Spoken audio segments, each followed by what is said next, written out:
I got knocked out. Welcome to Office Hours. My name is Joe Perfetti. I am the host of our show. We are an agile show and deal with technology problems as they come up. This is a show where you get a chance to hear from the experts as we discuss real-world challenges in a practical way. And essentially, we feel that in today's world, learning is often a one-way asynchronous conversation. So we wanted to give you a chance to kind of hear practical tools and tips and to think through some of the challenges. Today, we're going to be focused on the topic of understanding how to make complex decisions.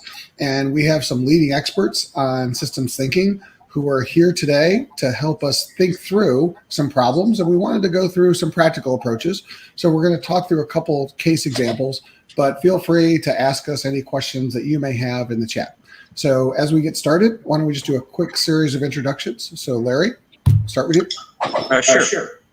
My name is Larry Starr, and I'm the director of the Doctor of Management program in Strategic Leadership and the director of the PhD program in Complex Systems Leadership at Thomas Jefferson University in Philadelphia.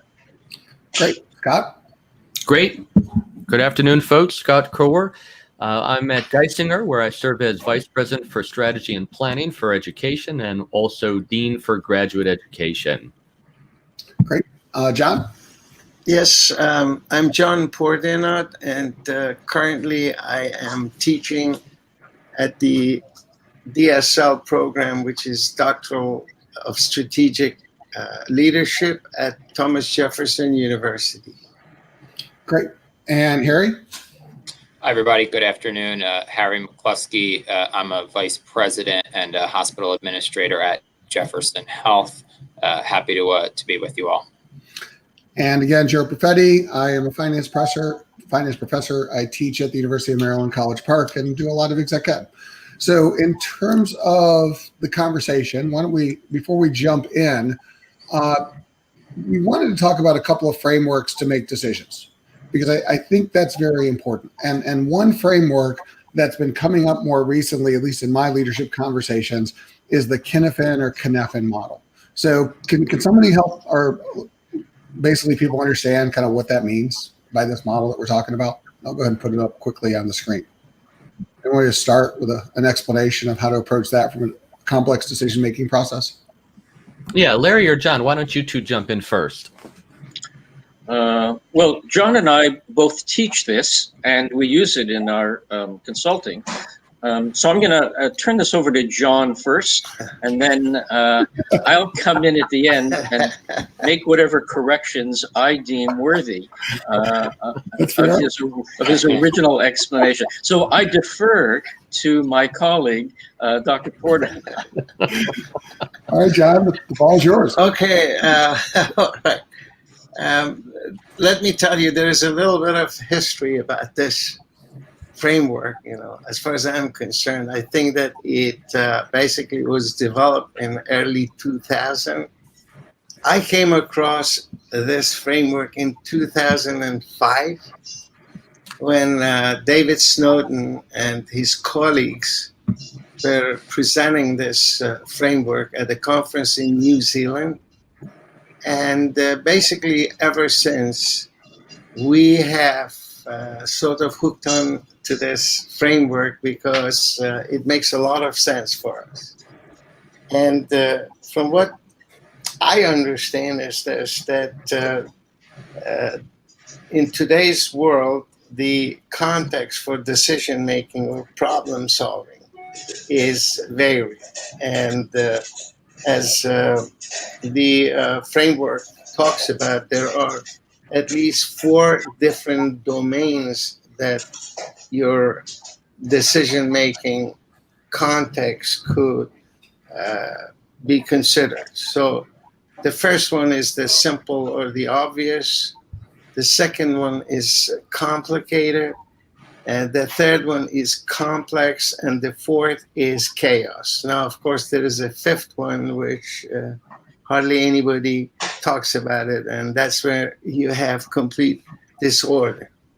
But since you're interested in the complex domain, again, from what I understand, the response to a complex situation is in the domain of emergence. So that is very important because it means that you have to have a whole bunch of what we call requisite minds, which are people with certain cognitive abilities that they get together and they interact. And as a result of that interaction, the response gets generated.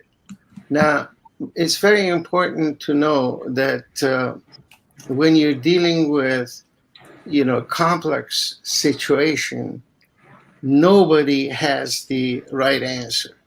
And usually the nature of the situation is such that problem formulation becomes the most challenging part of that, context.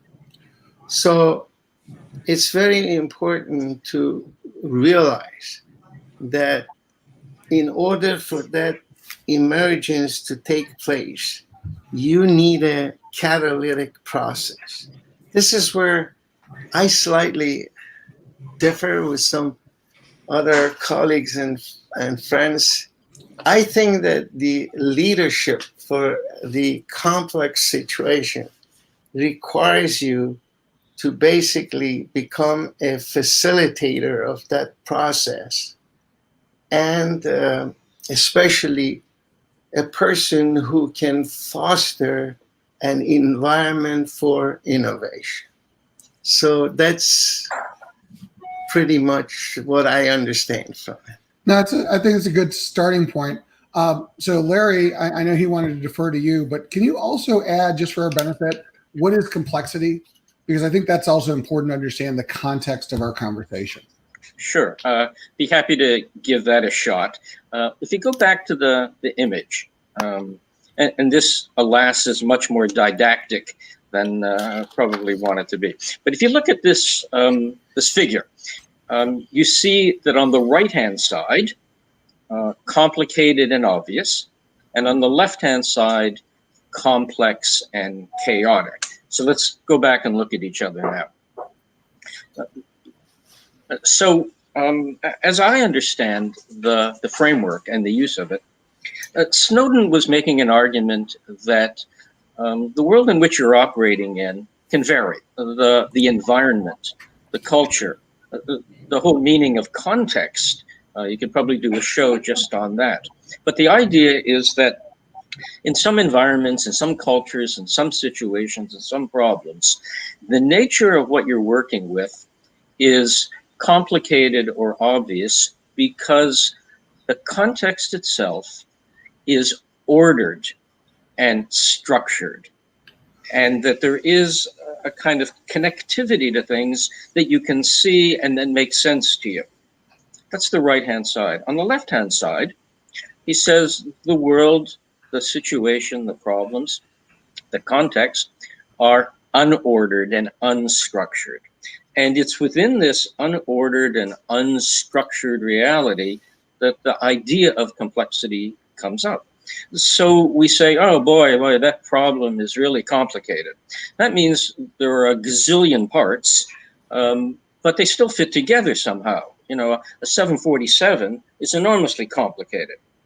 A Ferrari is enormously complicated. But experts can work on them and take them apart and reassemble them, and everything should be just great. If they weren't, we wouldn't be able to drive or fly. But on the unstructured, unordered side, it's more like and Snowden uses the language, more like a Brazilian rainforest, where, you know, things are living and things are dying and the weather comes in and you don't know what's going to happen and everything is just sort of unordered. I mean, you see it occurring. There seem to be some kinds of patterns, but they're just almost impossible to read. And so that begins the explanation of the word complex. Some people take the position that the idea of complex begins with the number of components. if there's a gazillion parts, you could call it complex. Snowden would argue that just means it's complicated. So you add more. Well, what if there are a gazillion parts and they're really interconnected? Well, that still could be complicated. So that's not quite there. But what if these gazillion parts that are really, interconnected also begin to act in ways that cannot be predicted? Because they adapt, they change, they move around in ways that are not linear. In other words, A, B does not lead necessarily to C. And time is sort of out of kilter. You do something now, you expect an immediate response, but it doesn't happen that way. It may happen further along in time. And so you don't know where the outcomes are relative to the inputs. This sense of it's not proportional in terms of how things are moving forward. There's also a lot of feedback loops where the meaning of something changes a person's behavior. And so the idea of complex is all of these things to the point where you just can't even get your head around it. What are we supposed to do? Yeah. Let me throw an example here, because Scott and I were doing a class yesterday, and this is something that came up. But we were talking about the 737 MAX, which had some terrible disasters last year. And basically, we were saying that part of the challenges was that Boeing thought they were in a complicated environment, but they probably were in a complex environment because of the situation that you just mentioned. And if I could give a metaphor, part of the problem is when they redesigned the plane, it had some problems. So they automated some things and didn't tell the pilots to make the plane fly more stably. And I just remember that back in the days when I could fly, I remember sitting next to a Boeing pilot on a plane. And what he said is he loved flying Boeing planes rather than Airbus planes because he felt he could control the jet. Where Airbus, everything is automated. And he hated flying Airbus planes because there's no role for the pilot, where the pilot actually controlled the plane at Boeing. And I think that was one of the unintended consequences, because when Boeing automated the MCAS system, they didn't train the pilots. They didn't think they needed to train the pilots for the automation.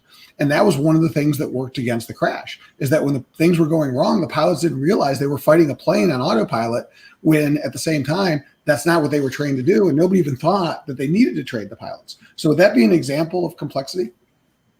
Yeah, I think so. I mean, the whole idea of the parts are interconnected and there's a feedback between parts to a human being. So the human being, sits in the seat and, straps on the airplane and says, I have certain expectations and understanding about what I'm supposed to do and how I'm supposed to do it.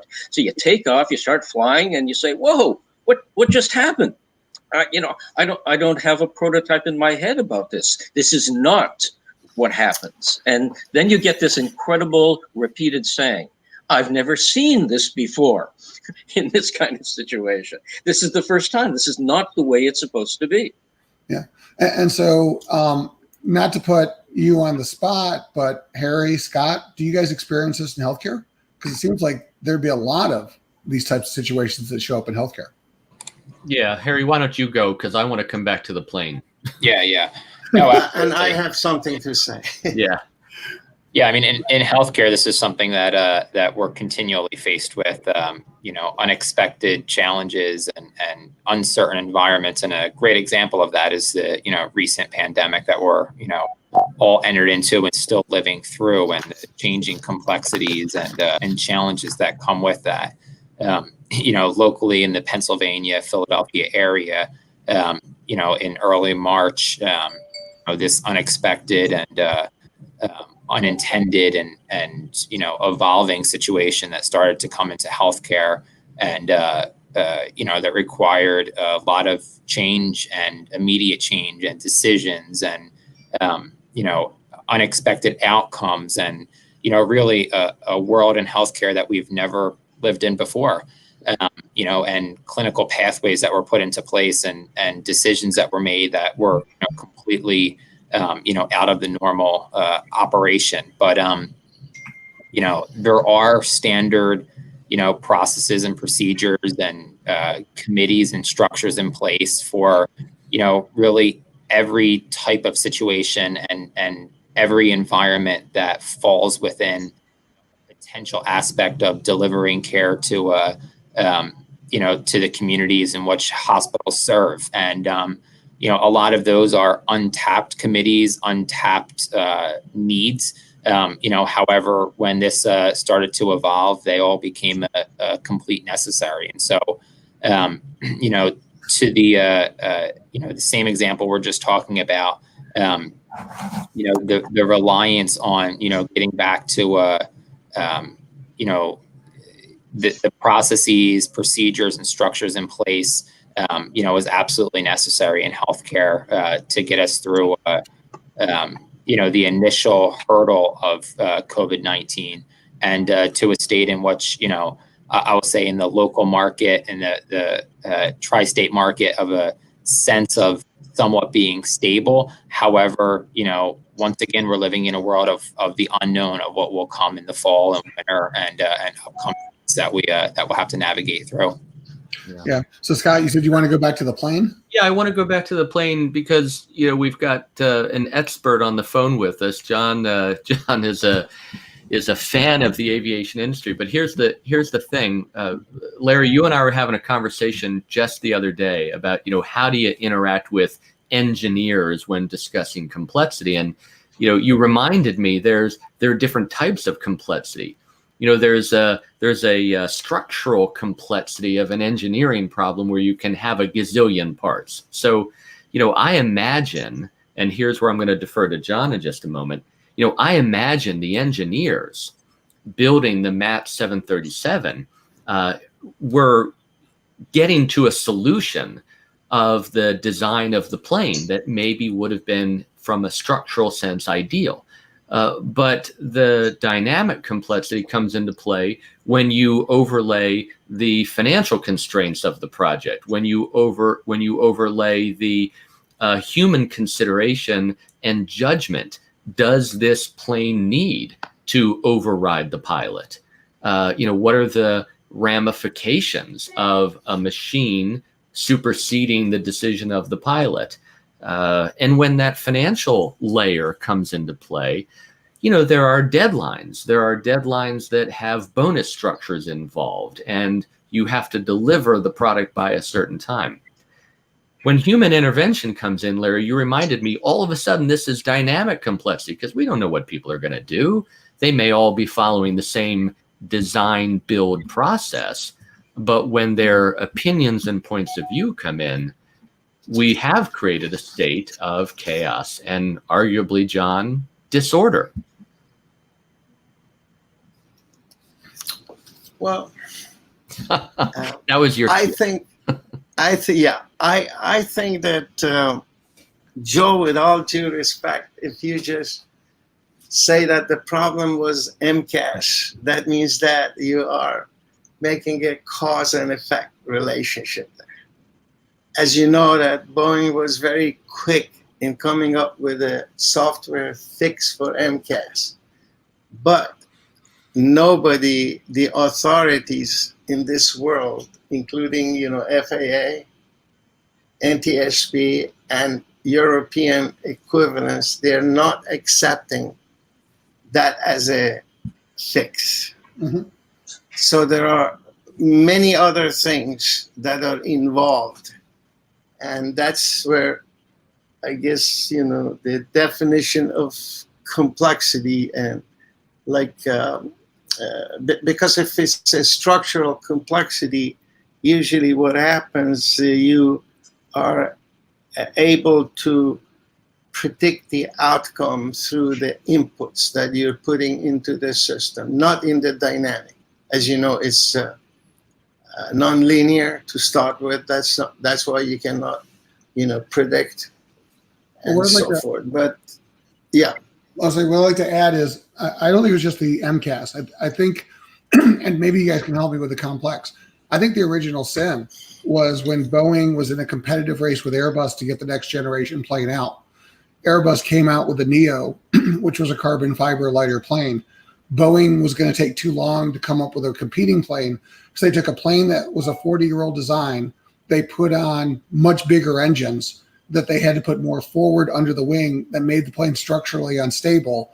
And I think that was the design choice that set up a series of interactions that eventually led to the MCAS software, because the whole point of the MCAS software was to compensate for the fact that the engines were never designed to be that big and that forward on the airframe, which again led to all of those other systemic changes that people just didn't understand how these pictures fit together. Systems in conflict, Joe, right? A bunch of different systems in conflict. Yeah. One more thing. You see, the way I understand that 737 MAX is not really a new design. It was, approached within the realm of continuous improvement, right? Basically, they took the old 737 structure and they put new things on it. Yes. As a shortcut. But yes. And the other thing is, which is very interesting, what you said, now that you're talking about the planes. See, Airbus, to me, it's like, organizations who have different kinds of business models. Now, Airbus, as you know, their philosophy of flying is fly, what's it called, by wire, right?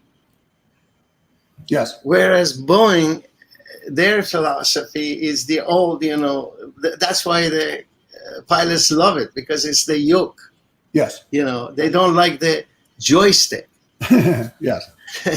So more control. But I think, so I want to get, like I said, even more practical with forward-looking solutions and how to approach them. And I want to approach it two ways.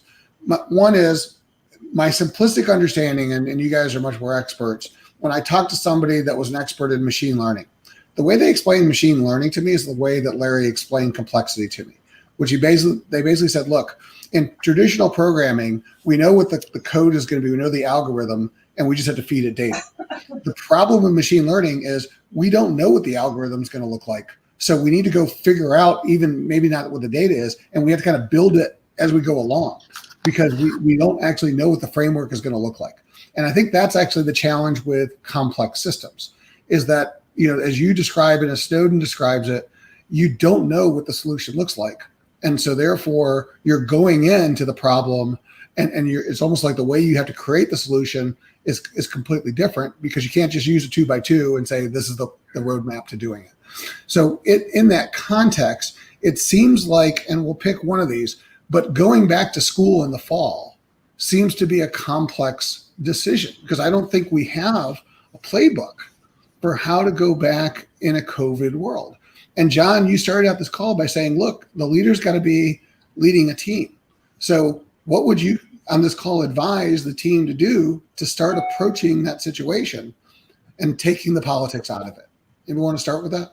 Well, the way I understand it, the key thing is to create a network of the what they call requisite minds. The network should be created such that it can cope with the variety that is presented in the environment.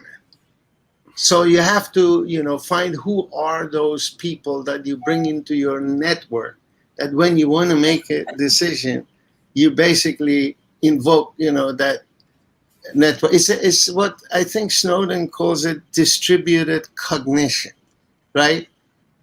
That's the key. And then you have to have, we had this discussion, Scott, I had it with you, you gotta have a, some process to develop a, consensus. Now, I was looking at the, I think the United States Army is, really ahead of everybody else in studying these sorts of things. Now, that they don't call dynamic complexity, they call it interactive complexity. But the thing that I love, which is a motto for, like Marines and everybody else, they teach them that you got to learn and adapt while you're fighting. So this is something that is foreign to us. We always think that the solution has to have been developed, it's ready, it's there, and we're going to use it. No, you got to start. That's why Snowden, he says that when you're dealing with complexity, you have to probe. What is probing? Last night we had a class, and in the class we showed the clip from Houston. We have a problem. Yeah. Right. Mm-hmm. Yes. How did they cope with that? It was all probing. First he brought, some order within the group because they were all going crazy what to do. Anyways, you can watch that. Let me, if I can, jump in and add. Translate it. Well, okay, but Land the plane. yeah, okay. So Land that plane. Right. So let's get off the plane. Let's get back into higher education. And let's say that there is a great big mess going on where there is enormous uncertainty. There are experts left and right who are coming up with what they think are great ideas. There are best practices left and right for what one should do in certain circumstances. But there is enormous disagreement about which experts and which practices and what to do with all this uncertainty. And so, rightly so, these are the characteristics of a complex problem. And whether it's interactively complex or dynamically complex or also structurally complex, it is clearly out of the area where there's much certainty and much structure. So the question, what to do? So let's call it sort of the protocols of a complex problem. Suggests that there are certain things you want to think about. One is the concept of the network. Who should we bring together? What are their characteristics? There was a great paper written by the dean of the Harvard Business School who said when it comes to these kinds of problems, and this was just in the last few months, he said, don't go to your executive team. That's the wrong team. Start thinking much more broadly about, who out there has the knowledge, who has the requisite competency to think about this kind of problem. It's not that dean and that woman over there who does those things this way. You really have to think about what it means to assemble a network. Second, I completely agree that pro forma answers are there, but they're not always the best ones to choose. So how do you do it? Well, you have to recognize the sense of emergence. You start talking about it and generating ideas via a process. We haven't explained that yet, but the ideas hopefully will emerge from the interaction among the people and the ideas that are generated. Number three, and this is the last one I want to sort of summarize with. Now, there's another phrase that's used in this kind of problem, and that's the idea that organizations are actually complex adaptive systems. The organization itself has a kind of characteristics, whether you want it or not, when you're dealing with complex problems. And one of those is their ability to adapt and to sort of coordinate in ways that the context requires. If you do that poorly, then you keep solving the wrong problem and repeating the old patterns and coming up with ideas too soon and pushing out ideas which someone at the top thinks is a better idea, or it's worked entirely in the wrong place at the wrong time. That's wrong. A complex adaptive system that uses self-organization and some kind of coordination has a process that allows these things to emerge. And I think that's what we're watching, not just in higher education, but in baseball. You can't play, the Phillies can't play the Blue Jays, so they're going to play 2 games on Saturday. But it's only going to be 7 innings. Well, where did all that come from? That emerged from thinking about, how do you bring these people together and what do you do when you're running out of time for games? But how was that done? Who did it? What does that mean? These are all we're witnessing complex adaptive behaviors in the kind of problems that we're having. And I know I sort of went on too long, but that's the sense. The network, the emergence, and the relationship among the people, the fact that it is adaptive, those are the beginning of the how. The specific methodology to work together, we haven't yet spoken about, but there are options for that as well. You know, Larry, your point about the network also, Carl Wakey said higher education loosely coupled systems. So within any of these complex higher education institutions, you have multiple schools.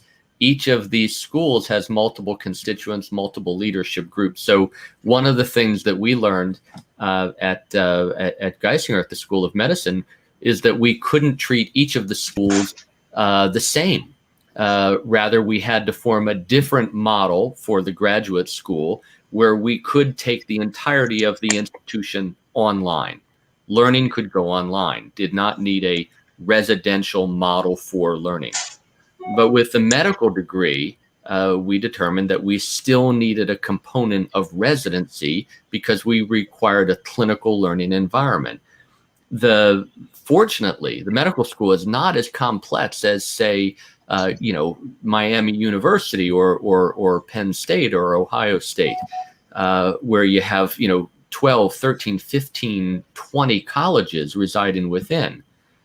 But that adaptive state that you talk about, I think, is essential for finding viable solutions for opening in the fall. And again, you remind all of us as your students, viable. Is it, it's not right, it's not wrong, but is it viable? John, you always hit the drum of, it's better or it's worse, but it's not right or wrong.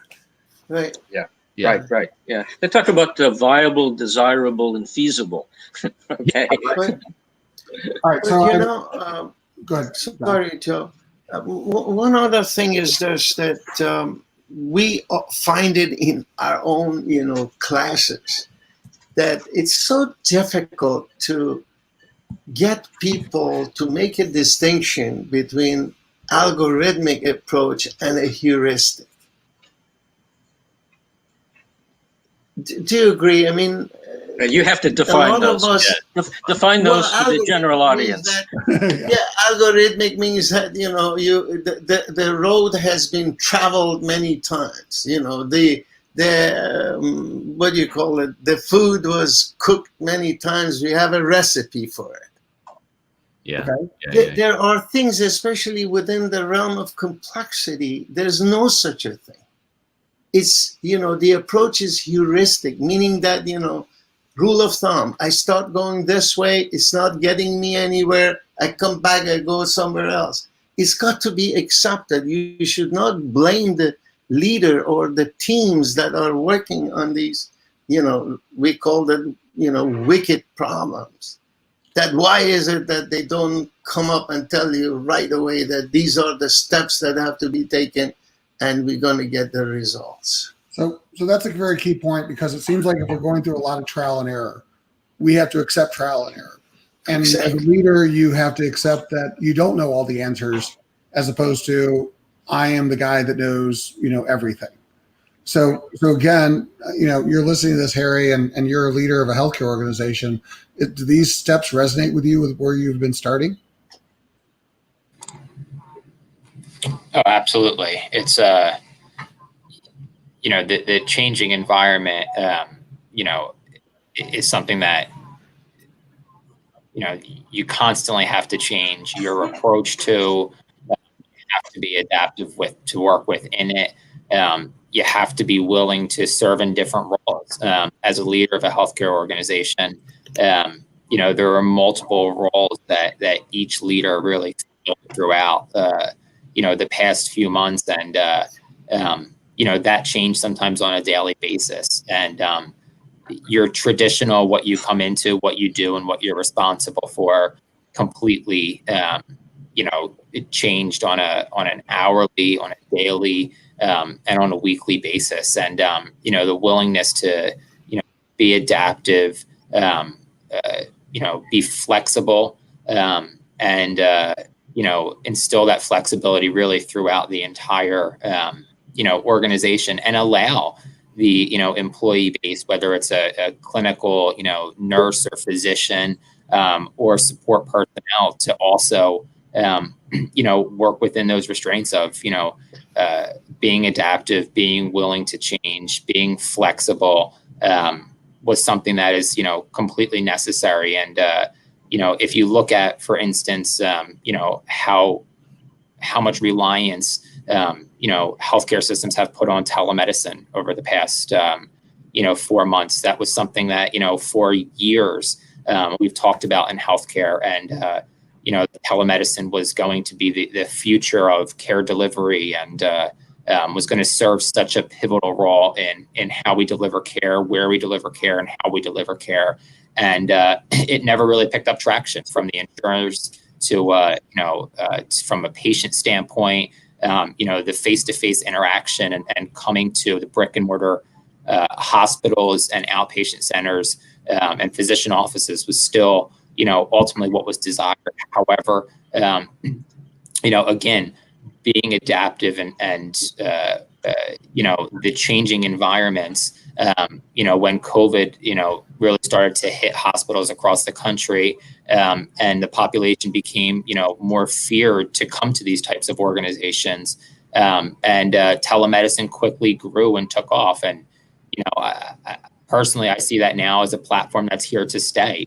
And, I think that our reliance on that technology and the forward thinking of healthcare systems and really having that in the queue and on the docket, ready from a delivery standpoint, being faced with the crisis that we're living in today, has really brought that forth. And in my opinion, it's a great thing for healthcare and for communities and patients to have access to physicians while they're sitting at home via technology that we have today. So completely, Joe, I see that changing environments and flexibility and willingness to adapt as something that is absolutely necessary in healthcare and will continue to be.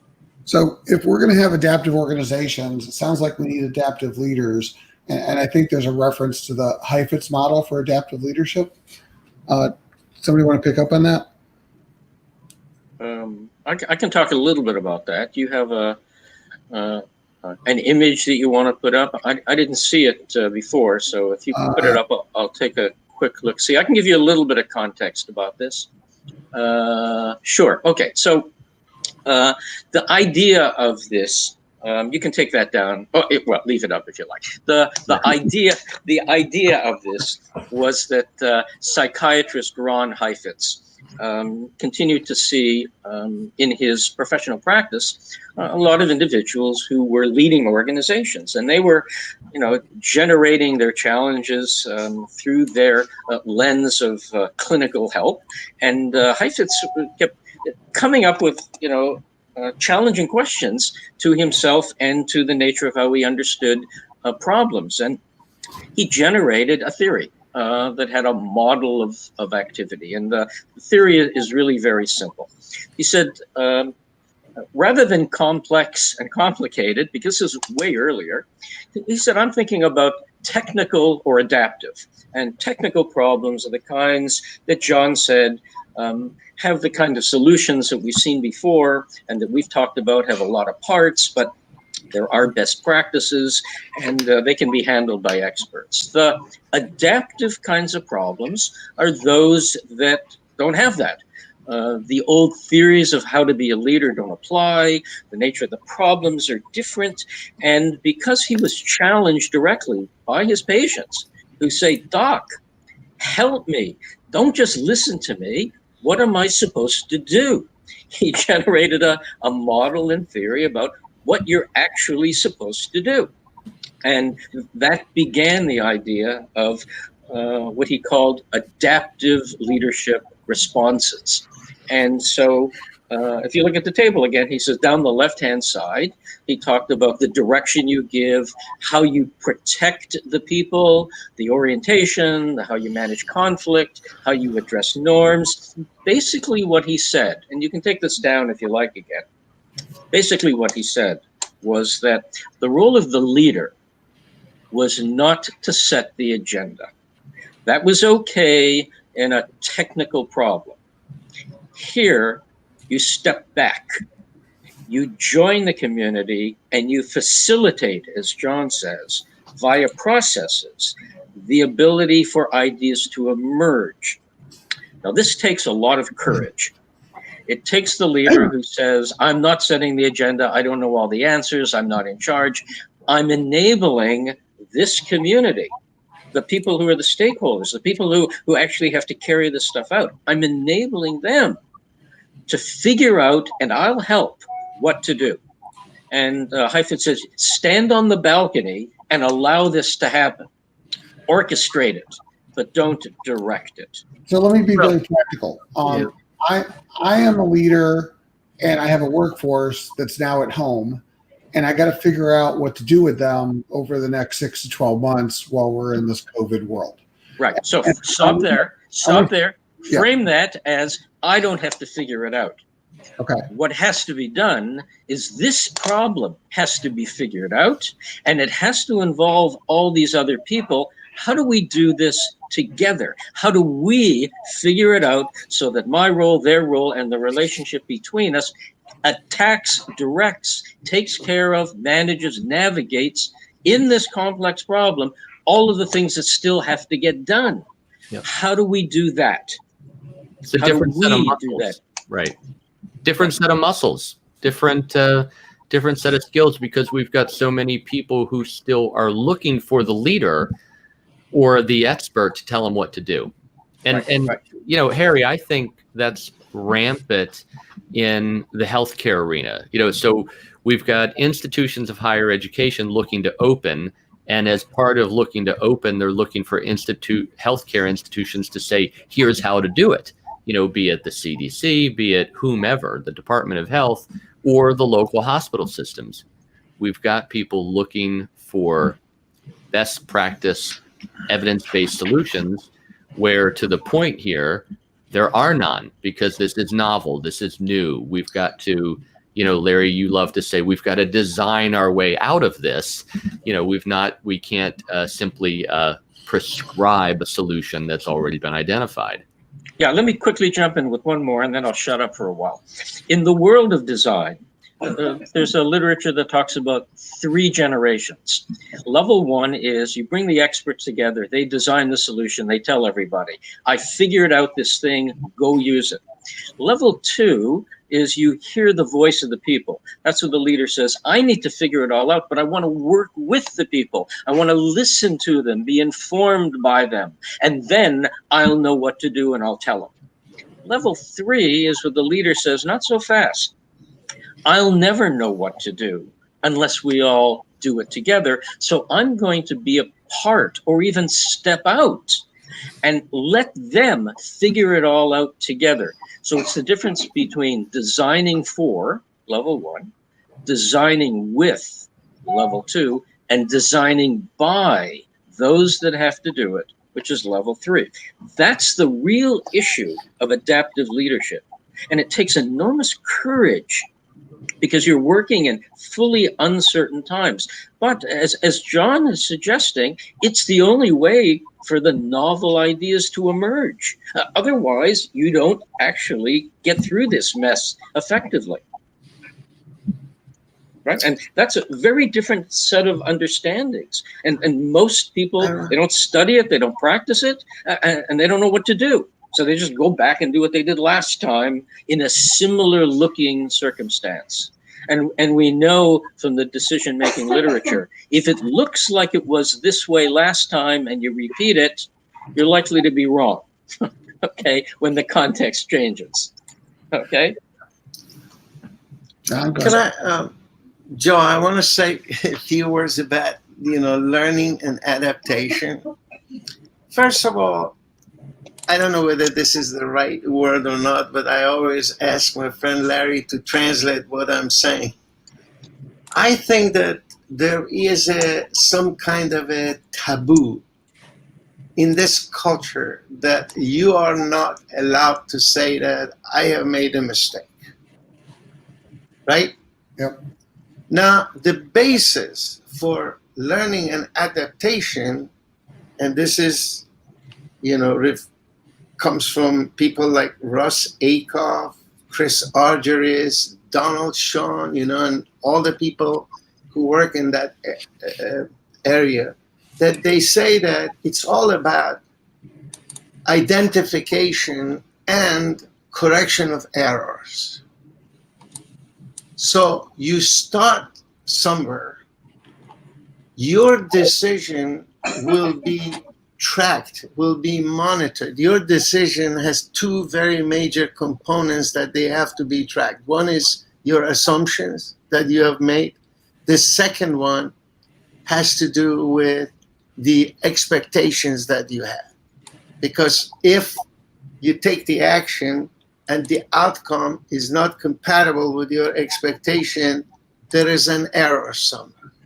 Identify that error and try to correct it.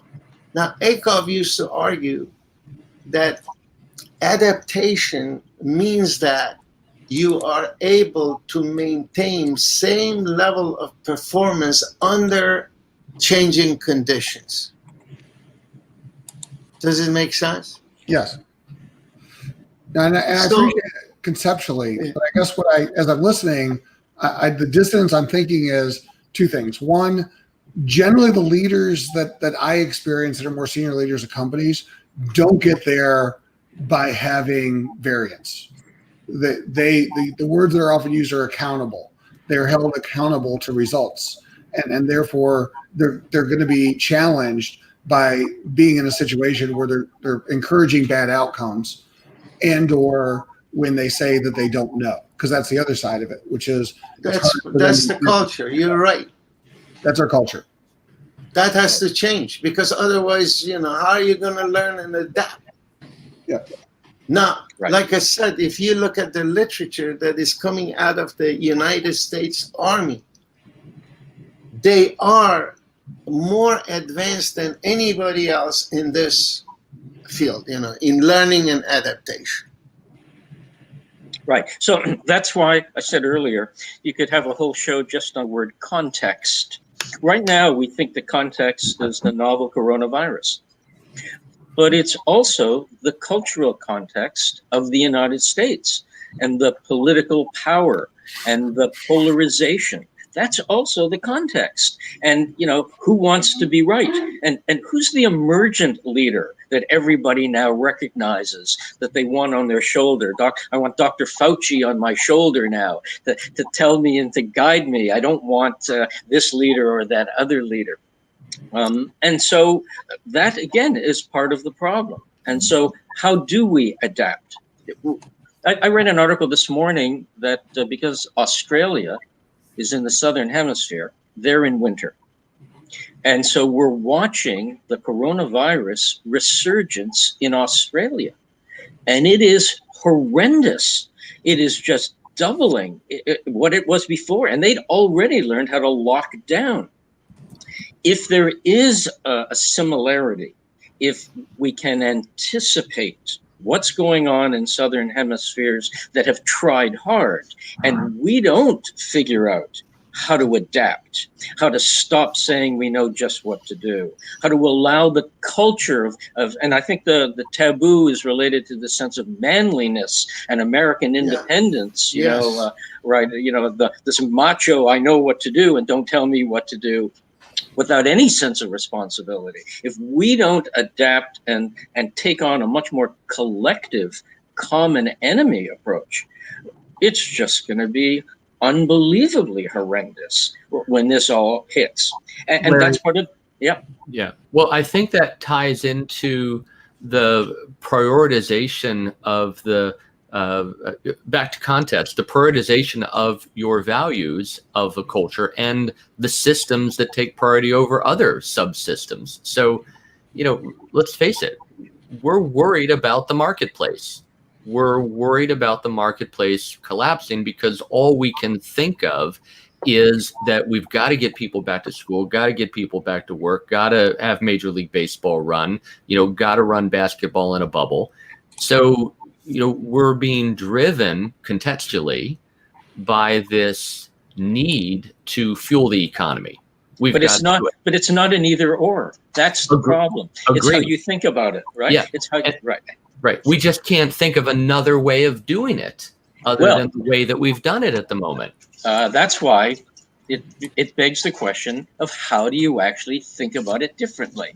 Yeah. How do you think differently? Wasn't that the Apple mantra? Think different.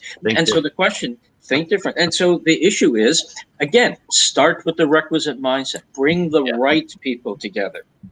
Engage in a process of discovery, design, interactively, come up with novel ideas that emerge from these conversations, facilitate those conversations. I mean, this is not new. This has been going on for 20, 30, 40 years as methodologies that have been used. They're just not being applied in the places where they need at the highest levels. And business schools where most of the executives have been trained in, they are the enemies of these sort of things. Yeah. You know what I mean? I'm sorry, but that's a fact. Well, and our fantasy of time, our delusions of time, I think, is also an enemy.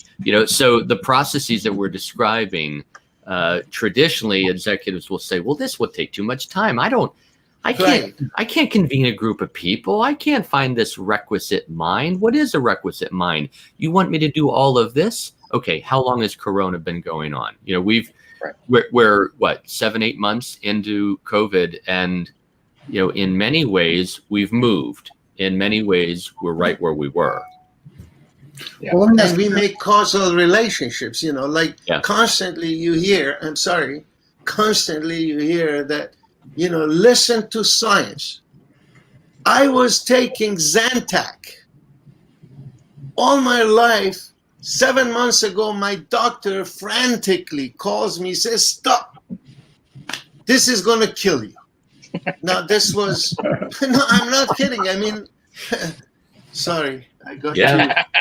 No, please change. Well, that's why it's an art and a practice. But they call it evidence-based. I guess that's the question. Harry, again, in the medical profession, physicians, time is lives. How do you guys create time in your environment to step back to make these decisions when you're in crisis mode right now? So good question, Joe. I think a lot of this was, in healthcare was, learning as we were going through this. And creating time is, a challenging thing when you're faced with, hundreds of patients in your intensive care units, and time is not of the essence.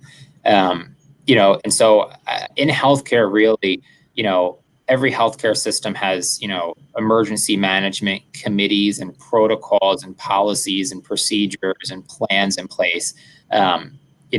For any type of situation, natural disaster, pandemic, whatever that looks like. And I think the creating time is really taking the time in advance of any one of these major catastrophes that could impact the organization, and really putting plans in place, whether it's ethics committees or procedures for how to handle surge.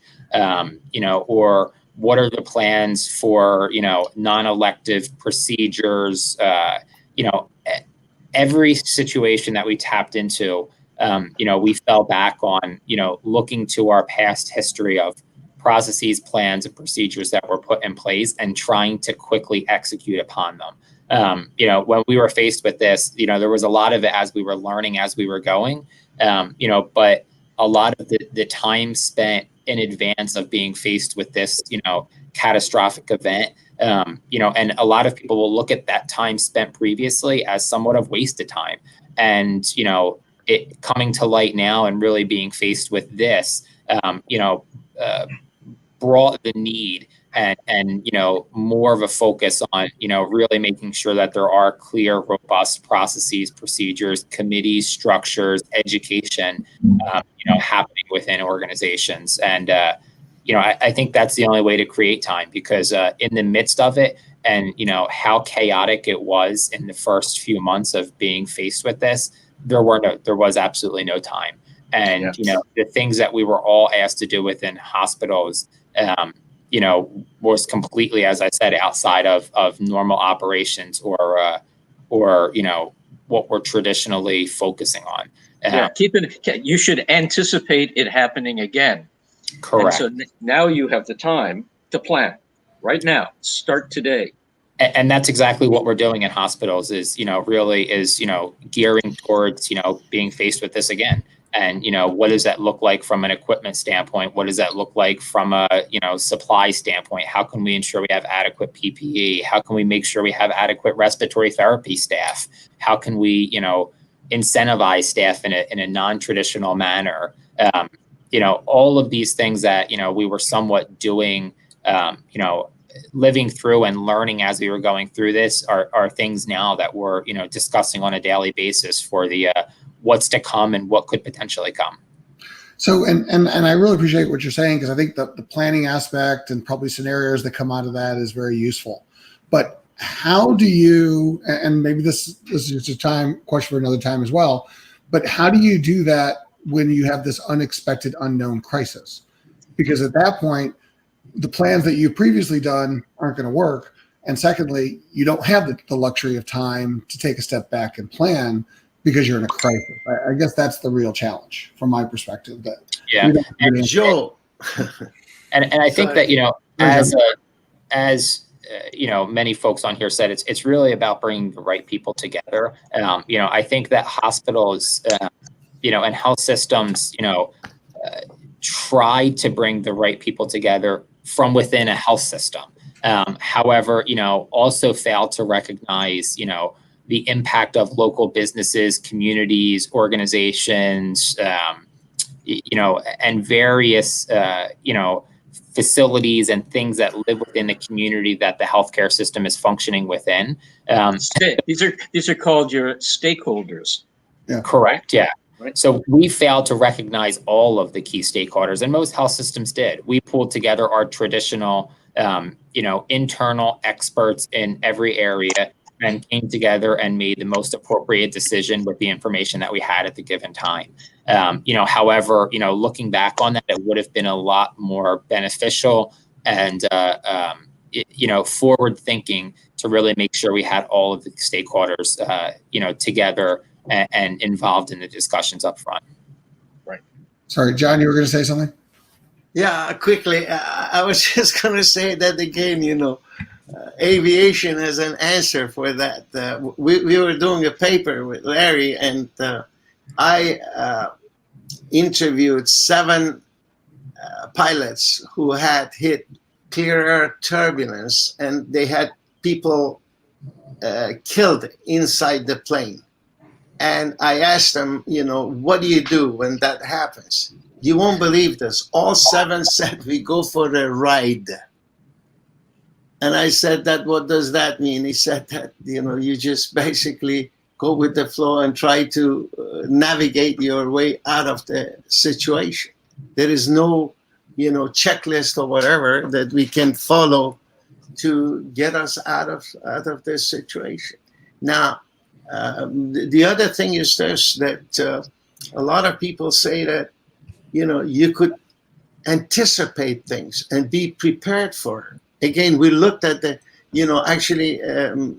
I think a philosopher, Immanuel Kant, says that anticipation without magnitude doesn't mean anything. And the example there was, the Fukushima earthquake.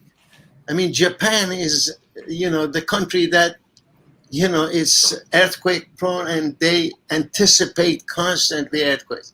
But that Fukushima, although anticipated, they didn't know the magnitude. It was 9.2, created tsunami. So the whole, I think that's where I'm coming. My last word is this, that, we are in a situation where we have to operate in a heuristic way and be prepared to make mistakes, not to be blamed for it, all that. and be together, go for a ride together. Imagine that the passengers decided that they're not going to go. Okay, I said it. That's it. No, but I think your point is, if I can rephrase, which is when you're faced with this uncertainty, focus on the process and build a robust process that has sort of a diversity of opinion, and don't feel that you have to be, the superhero who's going to solve it all yourself. Because I that's a unique theme I keep hearing again and again through all situations. And that's the other thing, which is just recognize you're going to fail, you're going to act, you're going to adapt, and it's going to be an emergent solution. And that's the whole point. Like when you're in a complex environment, that's the only way to operate. And if you try and operate like you're in a complicated environment, which is I'm going to plan my way out of this, then you're hopeless. You're not going to actually achieve it. That's what I think is a lesson learned. Did I get that right? Yes. Beautiful. I learned something every day. Appreciate you being part of the office hours. So an hour. I know we had an hour. So again, I want to thank everybody for taking the time to be in here. Wish we could continue the conversation, but I know you're all busy. But as we do finish up, we have one little kind of tradition that we do want to finish up with, which is we call it simple rules. And if you could just leave just very quickly one simple theme that's just important for people to take away with, what would it be? And I'll take it in any order. But does anybody want to start? It's a very simple rule that you want to have people take away with in the context of this conversation. I've got one. All right, So, Joe, we spend a lot of time talking about positive agitation. Take action, interact, and move. Positive agitation. Got to do it, especially in times like this. Okay. Who else wants to go? I'll go with one. All right. From an ethical perspective, everyone has rights, but every right has an obligation. And so if you infringe on the rights of others, you are not meeting your obligations. So wear a mask. Yes. So I can go, and I think a lot of us talked about this today, and in these complex environments and situations, and the one personally that I'm living through in healthcare, recognizing that there's no hero, and that every employee, patient, and any stakeholder that comes in contact with whatever the process be plays a pivotal role, and there's really no hero in these situations, or or person who has all of the answers. Great. Okay, I guess I have to give you one. Yes. I say in a complex situation, recognize that there are no expertise, and you are not an expert either. Absolutely. And I'll just follow up with one that basically says what I learned from this conversation today as a leader: be humble. I think a level of humility will help you as you go through this process. So again, I want to thank everybody for participating today. If you'd like to learn more about any of the topics we talked about or see past shows, go to the website below. But otherwise, we'll know everybody's very busy today. So let me let the faculty get back to their real jobs. Thank you. And then we're going to end this broadcast. Have a good day. Thank you. Thanks, guys. Thanks, everybody. Thank you.